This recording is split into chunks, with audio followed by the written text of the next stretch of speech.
Well, mini project for the Thanksgiving weekend. I planted this Trachycarpus fortunei a couple weeks ago. On the other side of this fence is my side yard, where I have one kind of on the right. We got this guy here, and we got another one here. The whole idea is to actually remove all of the lawn here and have a path coming from the gate.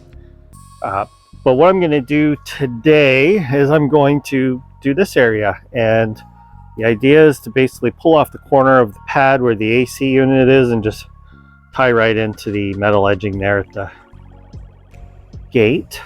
So we'll be removing the grass, regrading everything, and putting in some plants. You can see this is in shade right now. This is the north side of my house, so it is the shadiest spot I have, which is why I put a Trachycarpus here. I also put it here because it won't really interfere with the house as it grows up. And so this is kind of a shady, damp area. The soil is, it's clay, but it's very wet. Where the palm is, this fence panel used to be the entrance. It was the gate, so you'd have to like walk in and then walk around. And the old people, their dogs dug huge pits in the yard, and right here where this Trachycarpus was, it was about 2 feet deep, and you can still kind of see the area. I just filled it with whatever I had in the yard. And then they dug it up and then piled it up on here. So sometimes there's a bit of drainage issues. When it gets wet, the water sits on the pad with the air conditioner, so we don't want that. So we're going to pull this down, regrade it all, have it sloping toward the fence, and we're going to put a nice metal edging in. I have to do edging here because the grass is highly aggressive. If I don't put the edging in, then my beds will be invaded in no time. The front yard rejects, these are the sad plants that I pulled out of the front yard and replaced with some oleanders. It was just too hot and too dry, so they should appreciate this spot. They are all very beat up looking, but they will turn around.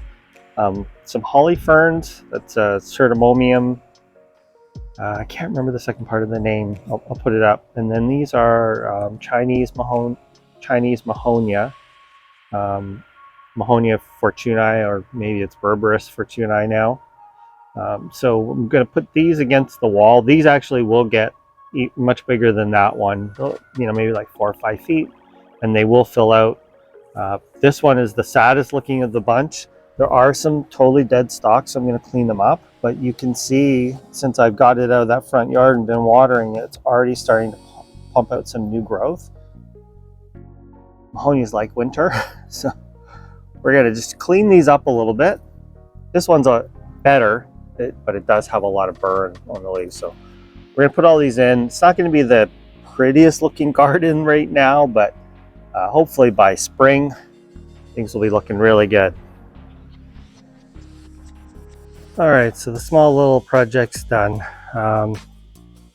Pretty interesting. When I started digging, there at one point was like river rock with landscape fabric.